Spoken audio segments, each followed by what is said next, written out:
Going into game 2 of the preseason, the Redskins have issues beyond just what Tony, what? Use of a sports cliche. Cliche. All right. Let me try this again. You know, position battles or figuring out a 53-man roster. Yeah, the Skins, they have a lot that they can work. Too many men on your side of the field. Too many men. That was a yellow penalty flag. By the way. Was. You spent so much time coloring it. All right. Let me try. Okay. So there are issues with the running game where Matt Jones has been anointed as the. We don't know what the word anointed means. All the words, please. All right. I apologize, Tony. What? I don't know. I just wanted to blow the whistle. I hope this isn't too loud for everyone. We'll let you go through. Go ahead. Do you see how hard it is to get anything done when your progress is constantly impeded by whistles and flags? Well, that's what the Redskins had to deal with last Thursday. The field of the Skins' first preseason game in Atlanta looked like their equipment manager's hamper, just full of yellow laundry. The Redskins were penalized 14 times for 123 yards. I can't hear in my left ear now. And between the two teams, there were 25 penalties, which seemed to make the exhibition go on and on and on. We make fun, but that is one thing that they can work on in the preseason. People worry about getting injured or there's stuff that veterans can't do. Get it right. Just don't get penalized. That is something you can definitely work on in the preseason. Absolutely right. All right. Thank you, Brody. 2 weeks ago, the Redskins were projected as the 6th seed in the NFC playoffs. But following 2 straight losses, the Skins are like Marty McFly at the Enchantment Under the Sea dance, slowly fading out of the playoff picture with every L they take. But not all hope is lost. To win this Sunday in Philly, all they have to do is set the dash in the DeLorean back to October 16th, 2016. Where did I go? That was the date of the Skins' first meeting with the Eagles, a 27-20 Washington victory. That was planned. That Eagles team was flying high, 3-1 before losing at FedEx Field. Now the Eagles are reeling, losers of 3 straight. I'm still here. The Skins won that October matchup without Jordan Reed, and they may be without him again. Reed practiced today, taking increased reps, but his status is still uncertain for Sunday. Last year, the Skins ended the season on a 4-game winning streak, something they'll have to do again to make the playoffs. So what can the Redskins take away from last year's December? I'm here. I have all That's of my, good to see. yeah. I didn't like the fact that felt weird. Disembodied voice. It's kind of strange. It's just like Marty McFly, but I got my parents back together, and now I'm here. Good times. Things in D.C. when you live here, you forget the great things we have. And in this group, it's pretty amazing. A lot of veterans come back, and they're looking for an adrenaline rush. This group does it in the right way. Very cool. When combat veterans come back to America, they deal with all sorts of trauma, both physically and mentally. Sports are often used as a way for these veterans to get back some of the things they lost in battle. A sense of purpose, the feeling of accomplishment, and often camaraderie. Every week, a group right here in D.C. gets together on Whitewater Rapids, just steps from rush hour traffic, conquering the Potomac River the same way they conquer their disabilities every day.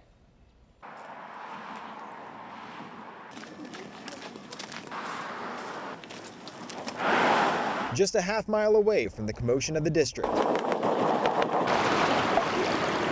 lies a serene oasis. Surrounded by rushing whitewater.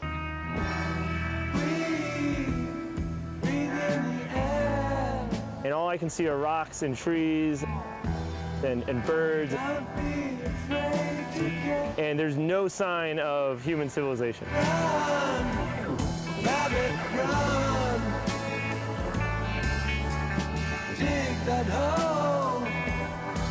And I can completely forget that I'm 15 minutes away from metro buses and traffic and politicians and everything that's going on in the city. It is well worth the trek. A haven for paddlers in a metropolis full of peddlers.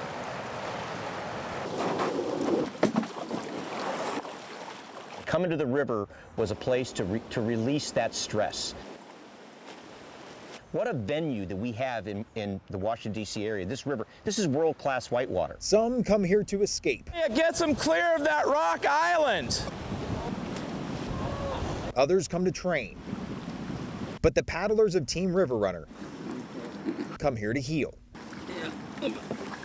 Kayak means work boat, and so the work our kayak does is help with health and healing and purpose. Joe Morini started Team River Runner 12 years ago. You get a little bit more assertive, you're going to do a lot better.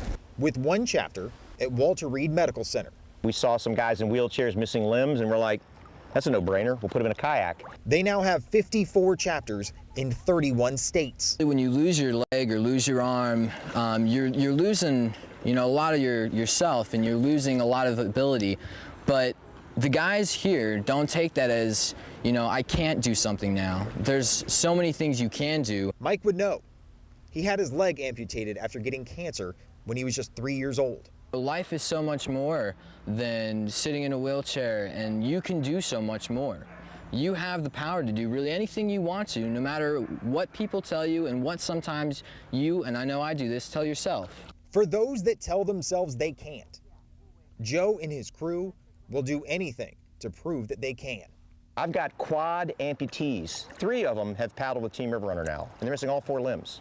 So, incomplete quadriplegics that can't use all 4 limbs are paddling kayaks with us if they can move their arms. Or we put them in a double kayak and we take them out. We'd put anybody in a boat. Want to get in a boat?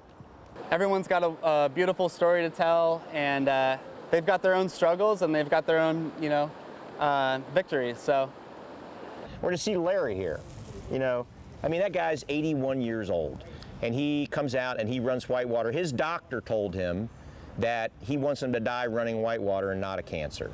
Who does that? We do that. They do that multiple times a week, in the pools at Walter Reed and on these rapids. The very same rapids where the U.S. whitewater team trains, where they can forget about their daily struggles. Literally breaks the day. You cannot be at work. You can't be thinking about something else when you're running whitewater. You got to be present in the moment where you're at. And so when you're doing that, think about the power that would be for someone who's got a traumatic brain injury or post-traumatic stress, to be able to let go of those things that have been plaguing them. Oh man, freedom. Freedom. Absolute, pure freedom. and I've built friendships that will go on the rest of my life. With vets that I wouldn't have met outside of Team River Runner. Every day is inspiring. It makes you not think about what your own issues are. When I start to think about I got a problem, you know what I do? I close my eyes. Oh, that's what my blind vets see every day. That. I don't got a problem, you know, and they overcome those things. To them, it's just a speed bump, and they keep moving. Look around, choose your own ground. What a story, Brody. It does put things in perspective, right? I love that on so many levels. And Joe is so inspirational. And the fact that he has taken this from one chapter and he's spread it all over the country. And anyone out there who would like to go out on the water with Team River Runner, volunteer, or even if you just want to learn how to kayak, here's their website. Go to teamriverrunner.org. You'll find the information there.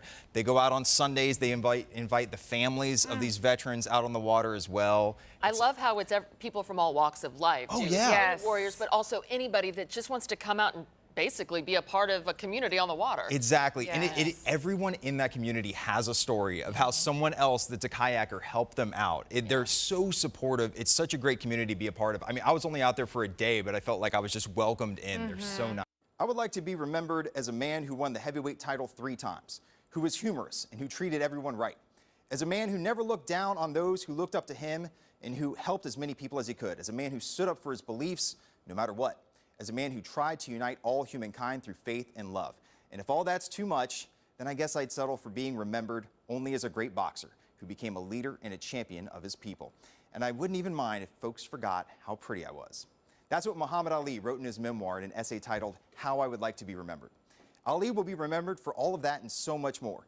And no, we won't forget how pretty he was. Ali was a champion inside the ring and out, a champion not just for his race or his religion, but a champion for all people marginalized by society. He stood up for his beliefs in the face of great criticism and even imprisonment. Ali once said, service to others is the rent you pay for your room here on earth. Safe to say, Ali is paid in full. Sadly, Ali's greatest gift, the gift of a lightning-quick tongue, was taken from him by Parkinson's. But even in silence, Ali exuded charisma and spark that charmed the world. His tongue was almost as sharp as his jab, almost as quick as his feet. He remains the only 3-time lineal world heavyweight champion. After winning his first title at the age of 22, he had the audacity to declare himself the greatest.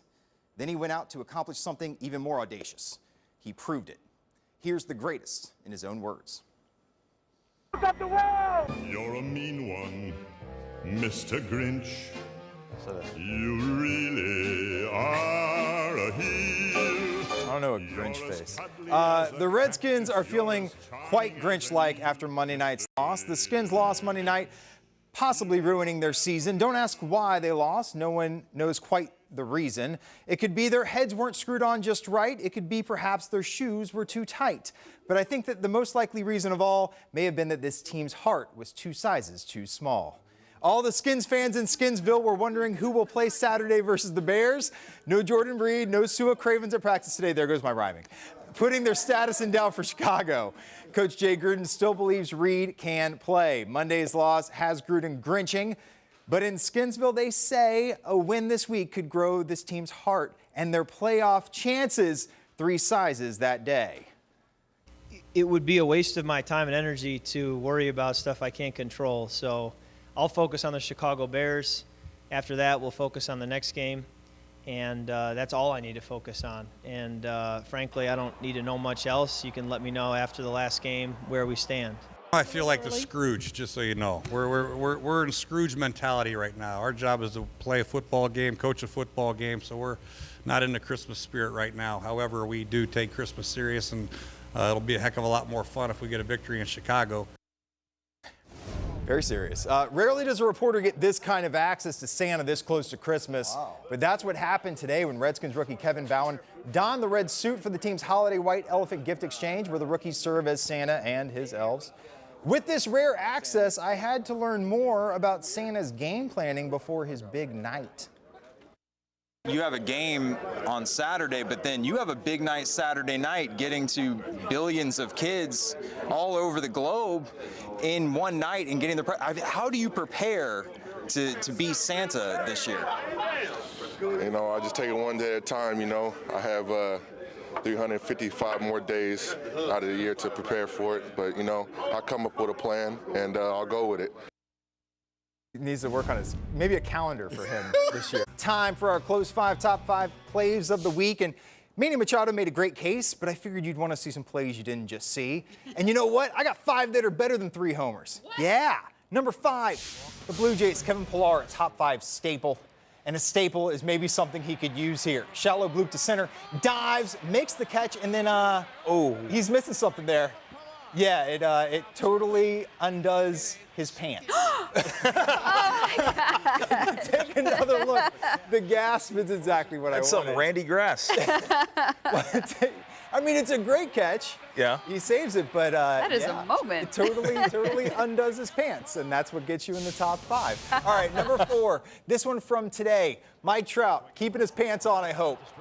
Angels playing in Seattle the weekend they honor Ken Griffey Jr.'s number 24. Why not play like Griffey? Wow. Goes over and gets it. Watch him reach right into the ivy there, or whatever's on the other side of the fence. It's Seattle, so anybody's guess. It could be anything. Could be coffee, could be other legalized material. Oh, it very well could be. It could be a fish. Robs a grand slam in a tie game. To beach soccer in Estonia. Yes, there are beaches in Estonia. And we have video evidence. Watch this guy. Pops it up. Bicycle kick for the goal. A beautiful goal. We're going to watch it again, but what makes this better? Look at that. Upper 90. Now watch. We got to watch this celebration. So he goes over, gets a ball, gets his hat. Oh, you know where he's going there. Gotta catch them all. Pokemon catches his buddy and then does, yes, the really cheesy. They had that plan, huh? They definitely had that. I would hope so. I don't know if he planned It'd be stranger if that were random, just out of nowhere. Spontaneous. Pokemon is everywhere. Number 2, we're going to Australian soccer. League game tied, stoppage time, no time. Liam Gully, 40 meters away. That's a game winner. Crikey. Crikey, exactly. Blame it on you for everyone. The Central Coast Mariners are stunned.